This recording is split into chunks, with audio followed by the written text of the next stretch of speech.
caleg dari Partai Buruh.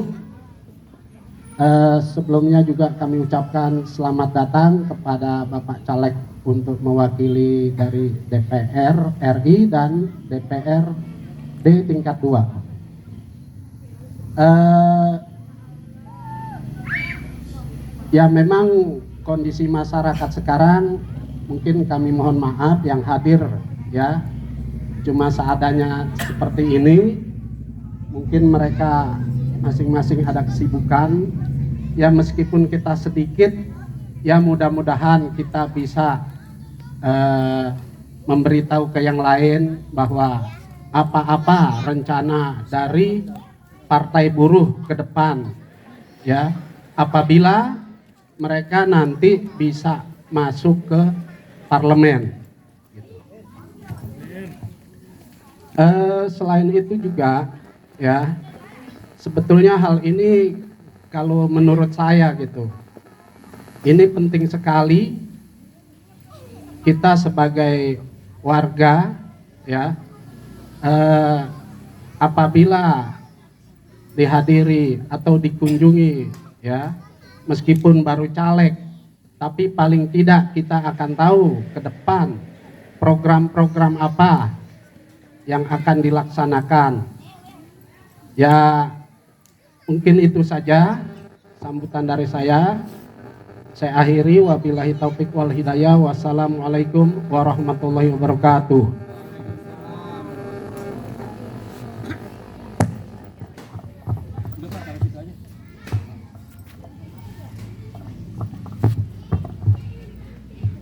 Untuk selanjutnya perwakilan dari RT 05 untuk disampaikan mungkin oleh Pak Junaidi. Waktu dan tempat kami persilakan.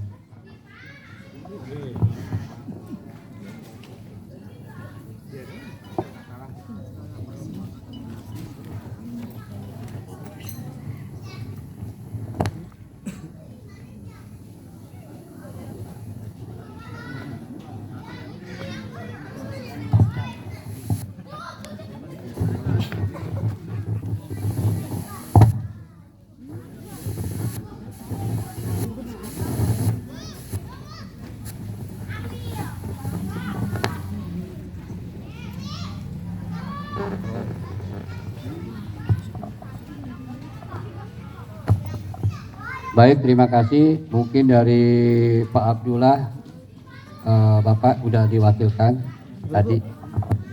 Oh ya, untuk ibu-ibu,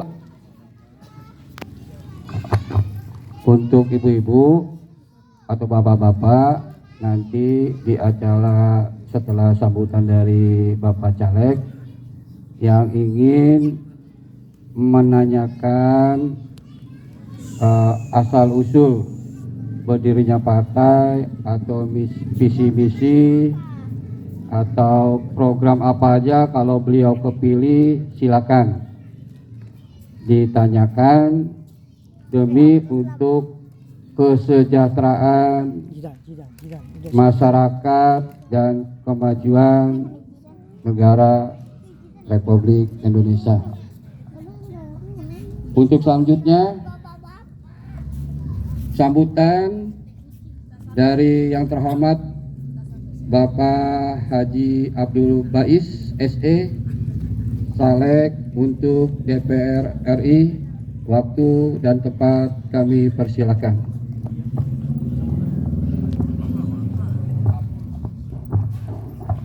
Assalamualaikum warahmatullahi wabarakatuh. Waalaikumsalam warahmatullahi wabarakatuh. Alhamdulillahirabbil alamin, wassalatu wassalamu ala Rasulillah Sayyidina Muhammad ibn Abdullah wa ala alihi wa sahbihi wa man wala, amma ba'd. Yang kami hormati Ketua Panitia, Pengurus Komisaris Desa di sini, Ya. Budar Moko dan Bung Perdi ya. Bapak RT 0 berapa saya lupa itu. 0508 ya, namanya saya belum kenal nih. Minta maaf ya, ibu-ibu, kawan-kawan semua ya. Alhamdulillah malam ini kita bisa hadir dalam rangka sosialisasi tentang Partai Buruh ya. Karena ini penting sekali gitu ya. Kenapa itu? Serikat pekerja kalau di PT-PT-nya itu susah bikin sosialisasi tentang politik. Jadi Partai Buruh ini nih partainya serikat pekerja. Ya, kalau Partai Buruh macam-macam nanti serikat pekerja yang protes. Ya. Partai Buruh ini partai kelas pekerja. Ya. Pendiri-pendirinya itu dari mulai pekerja, petani, nelayan, guru, mahasiswa, miskin kota. Ya. Itu semua adalah inisiator pelanjut daripada Partai Buruh. Jadi Partai Buruh ini milik kita semua nih. Karena apa? Partai Buruh itu partai iuran, ya, partai gotong royong. Jadi duit-duit operasionalnya itu dari anggota.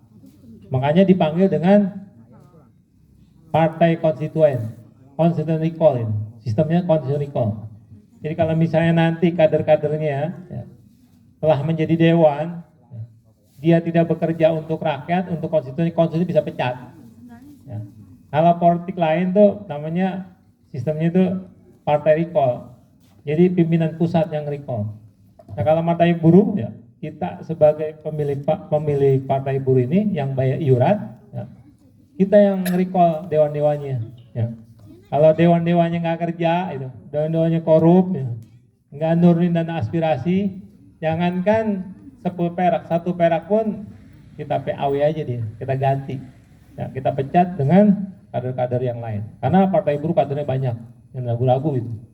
Nah, sebelumnya saya perkenalkan ya. Nama saya Abdul Bais. Saya masih bekerja di PT Indonesia Advanced Industry di Epson di kawasan Egypt. Ya, saya bekerja sejak tahun 98. Nah, tahun 2001 saya bikin yang namanya Serikat Pekerja SPMI. Nah, SPMI adalah pemilik partainya. Ya, pemilik partai yang setiap bulannya bayar iuran ke Partai Buruh. Jadi kalau Partai Buruh macam-macam kita bisa tegur. Ya. Kita yang negur Partai Buruh. Ya. Partai Buruh ini ya, dimiliki oleh 11 inisiator, 4 konfederasi, nah, 60 federasi. Jadi banyak banget pemiliknya. Dan kita ini nih, ya, kita ini konstituen yang anggota itu, anggota daripada Serikat Pekerja. Ya.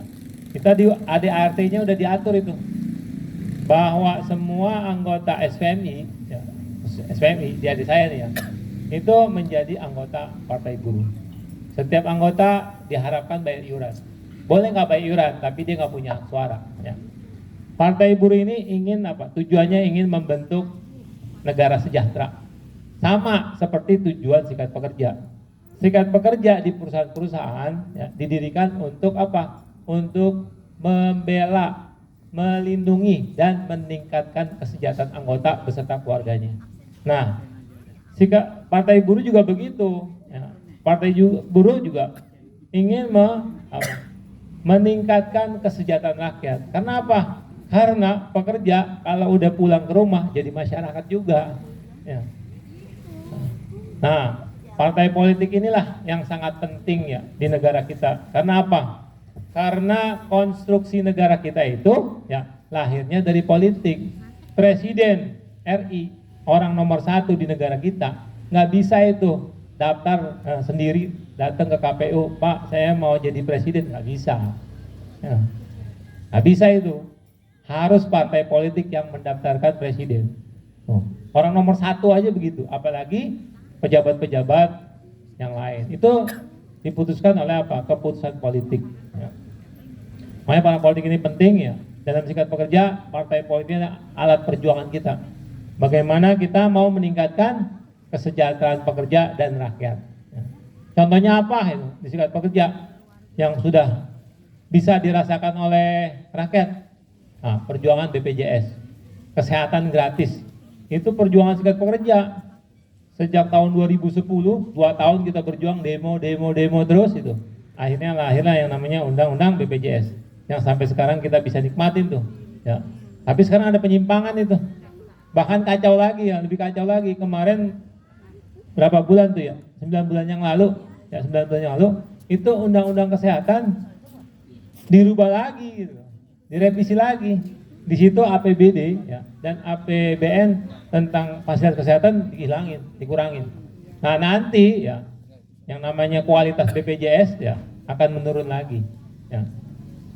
Nah, kalau Partai Buruh, ya, Partai Buruh itu platform perjuangannya ada 13. Mulai dari kedaulatan rakyat sampai dengan UMKM. Ya. Yang paling penting ya sekarang ini ya, yang paling kita banyak rasakan, banyak keluhan itu tentang lapangan kerja. Banyak orang nggak kerja, nganggur aja. Padahal Undang-Undang Dasar perintahin tuh bahwa kita harus punya kesempatan bekerja, penghidupan yang layak. Ya.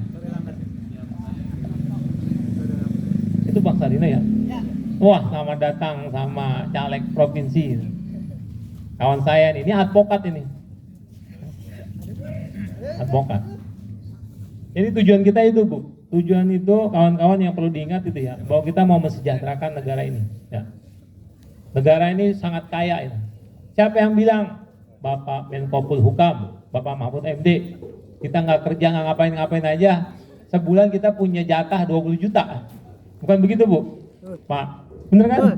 Atau nggak pernah dengar itu di TV? Atau dengar nggak di mana di waktu dipanggil sama DPR RI itu? Ya. Di medsos dah, coba lihat itu, ya, tentang komentar Bapak Mahfud MD itu. Kita itu dulu ya, sebelum Bapak Mahfud MD ngomong, ya, per bulan itu nggak kerja, jatahnya tuh 30 juta. Nggak ngapa-ngapain itu, 30 juta. Berarti apa? Negara ini begitu kaya. Nah, film tadi menjelaskan itu, ya. Katanya orang miskin nih, pendukungnya Partai Buruh, miskin kota. Ya. Dia itu ketuanya pengemis, pedagang kaki lima, ya. Pokoknya pedagang-pedagang keliling lah. Ya. Yang makannya aja sehari nggak jelas itu. Ya. Itu dibilang ini bahwa yang namanya miskin itu bukan takdir.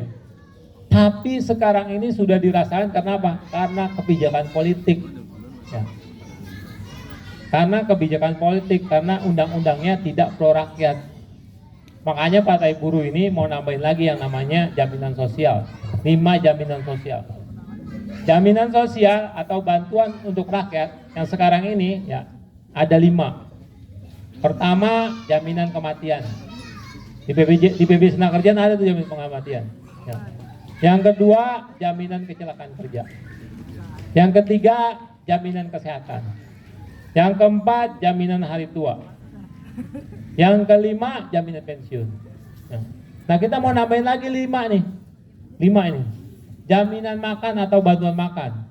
Setiap bulan itu orang dapat, ya, target kita 500 sampai 1 juta. Orang-orang yang sudah tidak punya kemampuan kerja, ya, itu dapat 500 sampai 1 juta. Terus jaminan apa lagi? Jaminan perumahan. Ini buru-buru biar punya rumah itu, jangan ngontrak aja atau ngekos aja itu. Apalagi di sini nih yang namanya apa? Kota industri ini. Kan kebanyakan ngontrak semua itu. Ya. Jangan sampai nanti numpuk-numpuk di rumah. Sekarang ini kita udah punya anak umurnya sekitar 20 sampai 22 tahun. 3 tahun lagi nikah itu. Ya, dia bawa suaminya ke rumah kita. Ya, tidur udah kayak ikan aja, ikan kembung gitu. Numpuk-numpuk gitu. Ya. Jaminan perumahan, pokoknya kita minta nanti bikin tuh jaminan perumahan. Ya, ada subsidi rumah. Ya. Bagaimana kita beli rumah yang terjangkau sesuai dengan penghasilan kita. Yang ketiga itu kita mau buat namanya jaminan air bersih.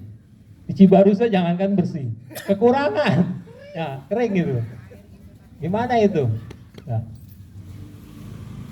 Yang keempat itu kita mau nanti yang namanya jaminan pendidikan. Ya. Kita mau anak-anak sekolah kita, anak-anak kita yang sekolah itu jangan cuma stop sampai SMA.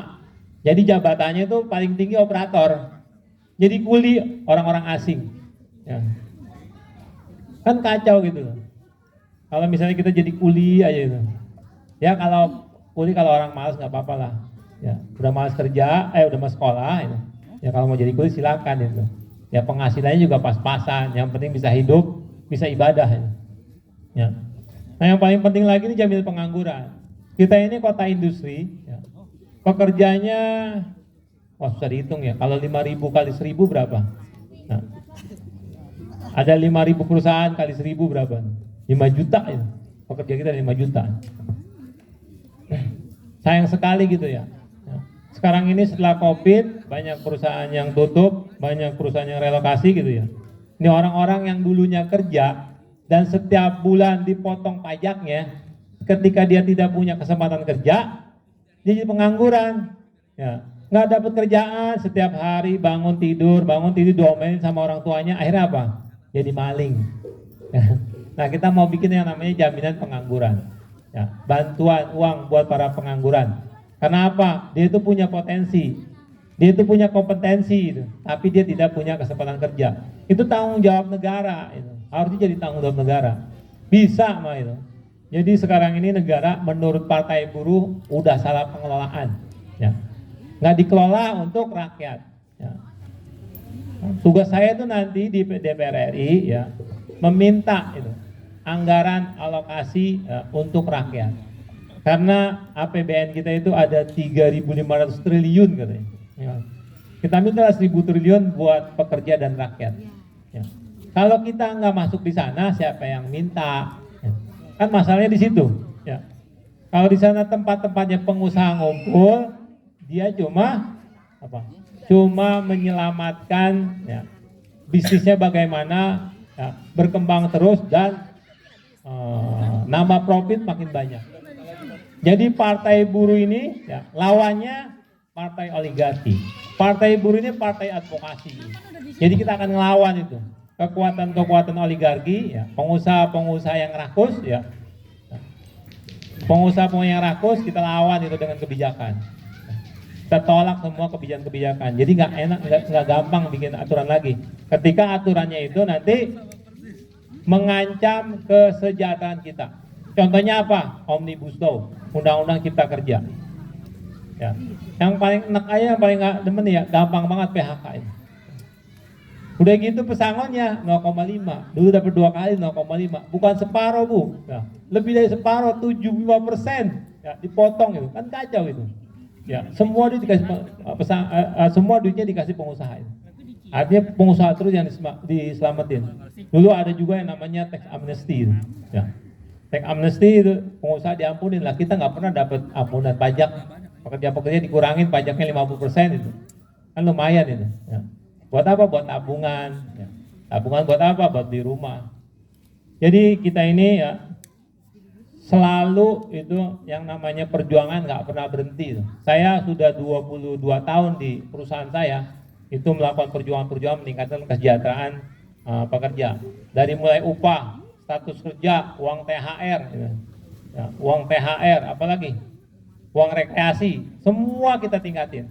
Artinya apa? Kita harus punya komitmen itu. Memang komitmen kita dibentuknya Serikat Pekerja untuk meningkatkan kesejahteraan. Sekarang terbukti. Nah, sekarang ini kita melihat negara ini tidak ada lagi pro-pronya rakyat itu. Kasus kemarin di Rempang itu. Ya. Bang Rizal Ramli bilang, kalau mau bisnis bikin di situ pabrik kaca cukup 30 hektar. Tapi yang diminta berapa? 170 hektar. Itu sisanya buat apa? Kalau bukan buat tempat koloni gitu. Tapi bilang gitu, kita di sekarang udah melek politik gitu ya. Bahwa politik itulah yang paling bahaya. Makanya politik ini ada alat perjuangan kita tambahin. Ya. Berpolitik ada alat perjuangan Serikat Pekerja. Nah, kalau ada partai politik, mau nggak mau harus ada dewan. Ya, percuma kalau misalnya punya partai politik ada dewan. Suara kita, ya, hanya buat partai lain. Setelah itu kita ditinggal. Ya. Tapi kalau kita punya dewan, ya, dewan-dewan inilah yang bekerja. Ya. Kalau misalnya dewan-dewannya nggak kerja, langsung aja PHK atau pecat atau PAW itu. Jadi, ya, Partai Buruh ini fokus terhadap pembangunan di wilayah masing-masing. Terserah kamu, ya, sama konsep kamu mau ngapain di sini, ya, diskusi sama dewan-dewannya. Apa yang mau dibangun dulu? Apa mau ngecor jalan duluan? Apa mau bikin sekolah lagi? Ya, apa mau bikin universitas duluan? Atau mau bikin rumah sakit lagi? Yang mana yang paling penting? Ya, kalau kondisinya udah banyak yang perlu sekolah, ya bikin sekolah dulu. Ya, kalau memang banyak yang mau kuliah, ya kuliah dulu. Tapi kalau di sini wabahnya penyakitnya sangat tinggi, ya udah kita bikin rumah sakit dulu. Ya. Jadi kita pakai skala prioritas. Yang jelas kita di pimpinan pusat sangat menggaransi itu. Jangan sampai, ya, yang namanya hak-hak rakyat itu hilang itu. Jadi Partai buruh ini adalah salah satunya kita sebut selain partai advokasi adalah partai pembangunan. Ya. Bagaimana kita ngebangun itu fasilitas yang meningkatkan, yang akhirnya melindungi kesejahteraan kita. Karena kita kalau nggak punya fasilitas ya, kita nggak bisa ngapa-ngapain, kita nggak bisa rapat, nggak bisa berdiskusi. Akhirnya apa? Kita nggak punya rencana kerja. Ya. Kita begini-begini nih. Ya. Karena apa? Karena memang sistemnya dipersulit. Itu perusahaan-perusahaan pada kompak. Kita nggak boleh ngumpul-ngumpul ngomongin politik. Mau nggak mau kita masuk perumahan. Ya. Di perusahaan kalau bisa ngomong politik, ya langsung ditegur, dapat sanksi. Sanksi pertama, sanksi kedua, sanksi ketiga, akhirnya di PHK. Nah, nggak mau dia itu. Nggak mau yang namanya buruh ini, yang paling rendah, ya, posisi kesejahteraannya itu, dia berkonsolidasi, memperkuat, menjalin kekuatan itu, biar dapat ruang politik. Ketika dia dapat ruang politik, akhirnya dia duduk di ruang politik, akhirnya dia mempunyai kebijakan. Nah, meminta kebijakan ya, yang menjamin ya kelas pekerja. Nah, jadi sekali lagi ya Partai Buruh ini adalah partainya kita yang bayar iuran, kita yang menentukan nasib kita ya, dari kita, oleh kita, untuk kita. Ya. Semua yang kita rencanakan kita realisasikan dengan apa? Kewenangan. Saya ini bukannya advokat, tapi saya punya SK pengurus serikat pekerja. Saya bisa bikin perusahaan itu ya keluar kantor ini. Ya. Artinya apa? Keluar pabrik untuk apa? Menghadiri panggilan sidang. Ketika kita nuntut sesuatu, nuntut upah, nuntut perubahan status, nuntut bonus, kalau nggak disetujuin, kita bawa ke pengadilan dan beracara di pengadilan. Tapi kenapa kok bisa? Karena punya SK. Begitu juga nanti dewan. Kalau dewan udah duduk sana, dia punya kemauannya. Ya, kalau dia nggak tanda tangan, nggak jadi undang-undang. Ibu kalau mau tahu nih Bu ya, undang-undang omnibus tuh nggak sampai setahun jadi. Tapi undang-undang ya, undang-undang pembantu rumah tangga udah 18 tahun kagak jadi-jadi. Bayangin aja tuh. Padahal pejabat-pejabat di rumahnya pasti punya pembantu rumah tangga. Ya. Pembantu rumah tangganya nggak dilindungin. Kita mau bikin undang-undang PRT itu. RUU PRT udah 18 tahun. Demo udah berkali-kali kagak jadi-jadi. Apalagi kita nanti kalau kita nggak punya dewan-dewan di DPR RI, kita mau bikin jaminan makanan, jaminan perumahan, jaminan air bersih, jaminan pendidikan, kuliah gratis, ya, jaminan pengangguran, nggak bakalan jadi, cuma mimpi. Ya. Jadi jangan ya sekarang ini jangan jual suara Anda. Suara Anda untuk merubah nasib bangsa ini. Ya. Jangan tukar dengan sembako, jangan tukar dengan minyak. Ya. Pilihlah ya kawan-kawan kita ini yang sudah berpuluh-puluh tahun berjuang ya, di perusahaan masing-masing. Kita melihat kondisi politik semakin kacau balau begini, ya, pergunakan tuh suara Anda untuk mendukung ya kader-kader terbaik daripada serikat pekerja. Nantinya kita akan merasakan. Contoh masalah inilah, masalah sembako gitu ya. Ibu dikasih uang sembako berapa sih paling gede? Hah? Paling gede berapa? 300, 500, 500 cuma sekali doang. Tapi perjuangan upah aja nih Bu ya. Kalau di Bekasi naik 10% udah 500.000 juga, 5,1 kali 12 berapa? Udah 6 juta itu, jauh itu. Apalagi nanti punya partai ini, partai politik, kita bikin kebijakan upah layak. Nah, sekarang upah murah ini. Nah, nanti kita bikin upah layak. Nah, kalau kita bikin kebijakan di pusat, nggak bisa itu yang namanya nanti daerah-daerah itu ya. Nah, bertentangan dengan kebijakan pusat. Artinya gampang sekali gitu ya. Sekarang ini Bu, saya punya logika sederhana. Saya ini pengurus serikat pekerja, ya, minta peningkat kesejahteraan pekerja anggota saya dan keluarganya, itu susah. Karena apa? Karena saya minta harta milik perusahaan. Tapi di dewan sana nanti, bukannya kita minta, tapi kita mengatur, ya, mengatur anggaran. Bagaimana nih anggaran? Seberapa besar kita dapat? Itu gampang, tinggal bagi-bagi doang. Nah, tapi kalau misalnya di perusahaan kita harus berselisih sampai ke pengadilan. Tapi kalau misalnya di DPR RI gampang tinggal bagi-bagi. Makanya kita harus duduk di sana. Ya. Kepentingan kita harus kita bicarakan. Gampang sekali gitu. Kita ini selama ini dibohongin. Ya. Udahlah, kasih aja uang sembako. Dulu dari 50.000, ya, naik 100.000, sekarang 200.000 gitu. Kayaknya kalau 500 belum ada lah, paling gede 300.000. Ya. Jadi gitu aja Bu, nanti bapak-bapak ya teman-teman kalau yang belum jelas ya boleh ditanyakan itu ya. mumpung kita sedang kumpul di sini gitu ya. Yang penting perlu diingat ini adalah partai kita ya. Kalau partai ini mau menang tergantung dari kemauan kita. Kita mau menangin atau mau bikin nyungsep ya. Jadi ya, nanti tolong dijelaskan itu ya apa yang saya sampaikan dan teman-teman nanti sampaikan kepada yang belum hadir itu ya, bahwa kita ini udah punya partai buruh ya.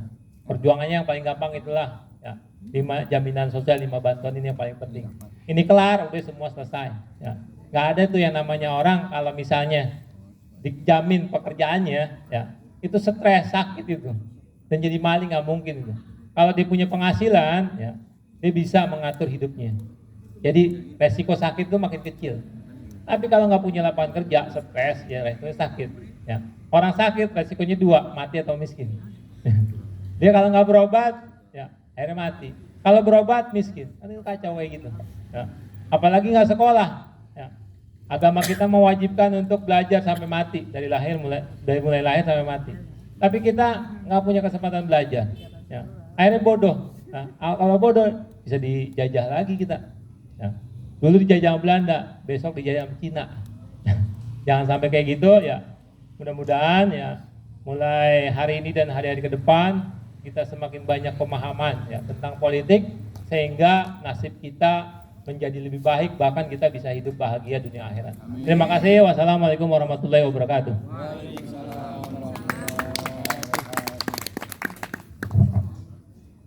Alhamdulillah, terima kasih Bapak Haji Abdul Ubaid yang